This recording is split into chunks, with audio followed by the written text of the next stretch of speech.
안녕하십니까. 스포츠 지도사 전문 아카데미 양생관 김사부 인사드립니다. 자, 스포츠 지도사 필기 시험 관연도 문제 같이 한번 풀어보고 있고요.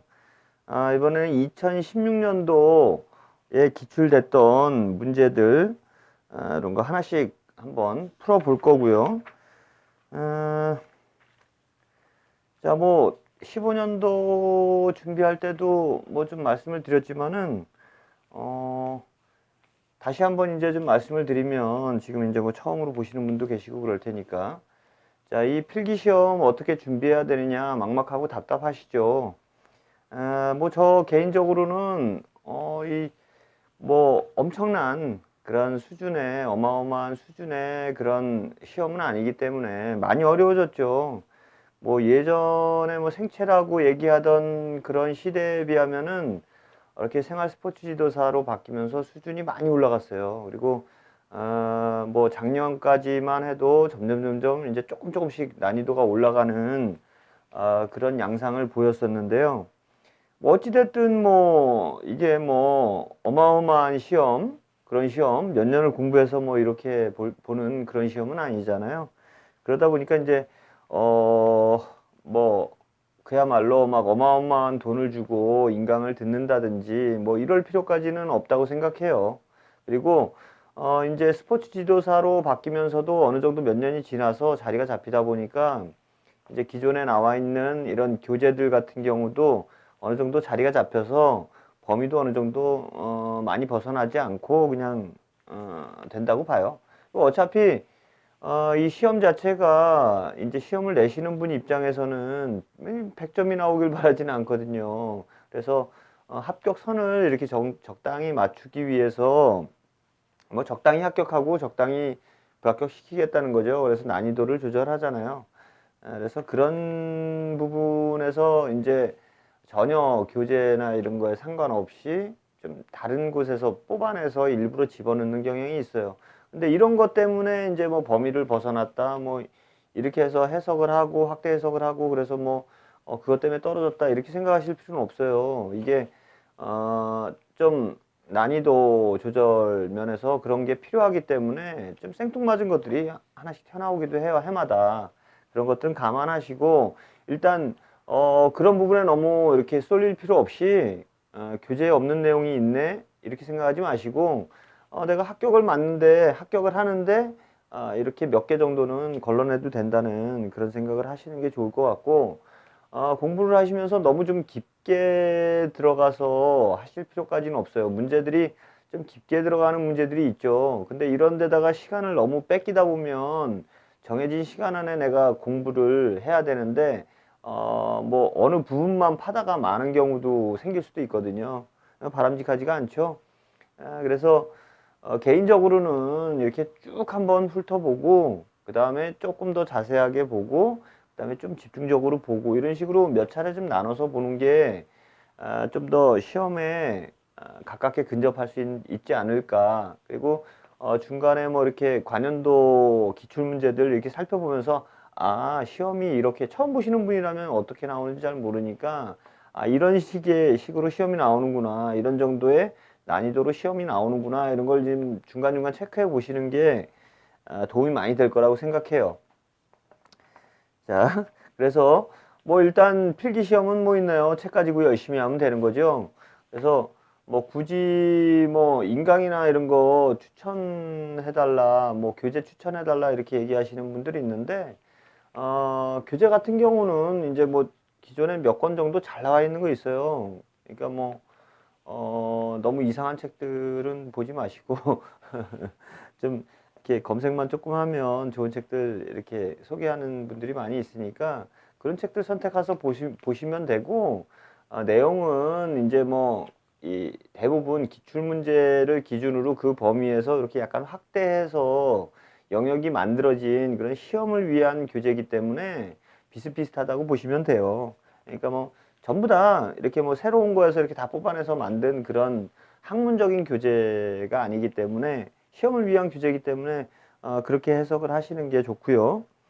그리고 어려운 말들 나오는 거 이런 거 굉장히 많아요. 근데 이런 부분을 어떻게 너 이걸 다 외워야 되느냐?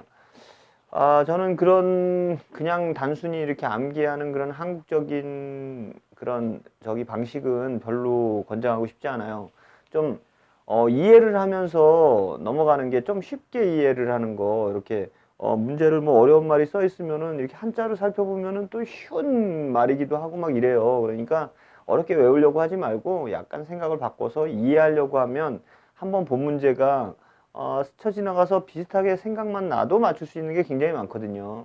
그러니까 그런 식으로 공부를 해야 나중에도 이게 뭐 쓸데없는 지식이다라고 생각할 수도 있지만 이런 것들이 앞으로 이제 뭐 지도자 생활을 하고 트레이너 하면서 많은 그런 도움이 될 수 있는 이런 내용들도 굉장히 많아요. 예, 그렇게 생각을 하시면 될 것 같고요. 자, 어쨌든 이제 뭐 열심히 공부하시면 이 합격할 수 있는 정도, 그 정도 수준은 그렇게 어마어마하게 어려운 저기는 아니다. 그리고 뭐 전공자가 아니고 뭐 이러신 분들한테 좀 한 말씀 드리면 전공자들이 쉽겠죠. 그렇지만 비전공자라고 하더라도 약간 생소한 단어들, 언어들 뭐 이런 것들 뭐 실기가 좀 많이 어렵겠지. 비전공자라고 하더라도 이게 이런 국가시험 이런 거 우리나라에서 치러지는 시험들을 한두 번씩은 치러봤을 것이고 뭐 학교 다니면서 계속 시험을 봤기 때문에 비슷한 유형의 시험이라고 보면 그렇게 어렵게 생각하실 필요 없어요. 자, 이번에 첫 저기로 스포츠 교육학부터 한번 시작을 해볼게요. 2016년도 관연도 문제 스포츠 교육학. 자, 1번. 자, 보기의 내용을 포함하고 있는 정책은 자, 보기를 읽어보게 되면요. 언제나 향유할 수 있는 참여 기회 제공, 어디서나 이용 가능한 시설 제공, 세대와 문화를 넘어 함께 참여하는 생활체육 이렇게 돼 있어요. 그러면 여기서 이걸 다 이걸 외워서 이런 정책을 알아둬야 되나? 그게 아니라 이런 포인트 있죠. 여기에 이제 체크가 돼 있잖아요. 언제나에 이렇게 표시가 돼 있죠. 그리고 어디서나에 돼 있고 그리고 함께 요거는 이제 뭐예요? 이런 정책 자체가 이제 내거는 그런 핵심 포인트를 얘기하는 거잖아요. 그래서 그냥 그것만 읽어보면 언제 어디서나 함께 누구나라는 얘기죠. 그런 식으로 해서 했던 정책이 무엇이냐 이렇게 뭐 지금은 처음 들어보더라도 이제 그런 식으로 알아두면 좀 더 쉽게 이렇게 머릿속에 기억을 해둘 수가 있겠죠. 자, 그래서 요거는 스마일 100을 얘기하는 거예요. 그래서 스마일 100이라는 정책 자체가 모토로 내세웠던 게 언제나 어디서나 누구나 함께 즐기는 그런 생활체육 이게 모토예요. 그래서 좀 읽어드리면 자, 100세 시대 도래 등의 환경 변화에 능동적으로 대처하여 언제나 어디서나 누구나 함께 즐기는 생활체육 환경을 조성하기 위해 스마일 100 캐치프레이즈를 선포하였다. 이렇게 스마일 100에 대한 설명이 나와 있고요. 뭐 요거 스마일 100 같은 경우는 스포츠를 마음껏 일상적으로 100세까지 이렇게 생각을 하시면 돼요. 스마일 웃으면서 100세까지 스마일 100 이렇게 하시면 좀 쉽겠죠.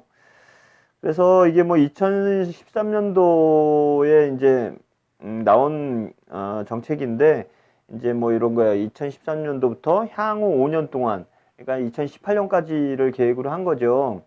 그래서 향후 5년간의 스포츠 정책의 청사진을 제시하여 발표한 국민생활체육진흥 종합계획이다. 이렇게 알고 계시면 될 것 같아요. 자, 대표적인 우리나라의 그 스포츠 정책 중에 하나라고 보시면 돼요. 자, 쉽게 언제나 어디서나 누구나 함께 그리고 웃으면서 스포츠를 100세까지 마음껏 스마일 100. 자, 이런 거 보면 이제 그 내건 제목 있잖아요. 제목에서 그 뜻이 풀이가 되기 때문에 그런 걸 잘 보시면 돼요. 그리고 이제 다른 거 보시면 거기에 그래서 이제 정답은 3번이고 1번에 보면 스포츠 7330이라고 돼 있는데 요거는 7 있잖아요. 7을 일주일로 바꾸시면 돼요. 그래서 일주일이 7일이잖아요. 그래서 일주일에 3번 73 일주일에 3번 이상 그 다음에 30은 30분이에요. 그래서 30분 이상 하루 30분 이상 운동을 하자 이런 캠페인을 말하는 거죠. 그래서 일주일 7 그리고 저기 3번 이상 일주일에 3번 이상 그러니까 73 그 다음에 30분 하루 30분 이상 그래서 7330 이런 캠페인이죠. 그래서 요게 한 14년 정도 된 거라서 한 2006년도 정도에 만들어진 거고 요거는 대한체육회 우리가 이제 여기 시험을 주관하는 이런 대한체육회의 캠페인이고요. 그 다음에 스포츠 비전 2018 같은 경우는 2018년도에 만들어진 게 아니라 2013년도부터 2018년도까지 이렇게 만들겠다. 2018년도까지 이렇게 만들겠다 하는 이런 뜻에서 나온 정책이고요. 요거는 이제 어떤 걸 걸었냐면은 손에 닿는 스포츠, 자 뿌리가 튼튼한 스포츠, 경제를 살리는 스포츠 이렇게 이제 이런 정책을 모토로 내걸고 했던 정책이죠. 자, 그 다음에는 이제 신체활동 7560 이렇게 돼 있는데 요거는 이제 어떤 거냐 하면은 7호 이것도 7로 시작하죠. 일주일이죠. 그렇죠. 일주일에 5일 이상 75 일주일에 5일 이상 60 플러스라고 돼 있어요. 7560 플러스 그러니까 60분 이상이라는 거죠. 그래서 하루 60분 이상 누적해서 운동한다. 이런 정부 차원의 정책을 말하는 거고요. 이거는 약간 청소년들에게 포커스가 맞춰져서 만들어진 정책이에요. 그래서 1990년대 이후에 이제 미국이나 캐나다에서 이렇게 이제 권장했던 그런 나라에서 권장했던 그런 정책을 우리가 받아들여서 이제 사용하는 거고요. 따라간 거죠. 뭐 우리나라는 어쨌든 이런 정책들은 선진국들을 많이 따라가니까 이런 거를 이제 처음에 시작한 게 이제 충청북도 교육청에서 이제 학생들 체력 증진을 위해서 이렇게 7560 플러스라는 이런 거를 뭐 줄넘기 운동을 실시하면서 시작이 됐다고 해요. 그래서 이제 국가적으로 이렇게 정책이 만들어졌겠죠. 그래서 다시 한번 살펴보면 7은 일주일 그리고 일주일에 5일 이상 그러니까 7호 그 다음에 60 플러스 60분 이상 하루에 총 신체 활동 그러니까 나눠서 하는 거라고 하더라도 총 합쳐서 60분 이상 신체 활동을 하는 것이 좋다. 청소년들은 이렇게 해서 만들어진 정책으로 보시면 됩니다.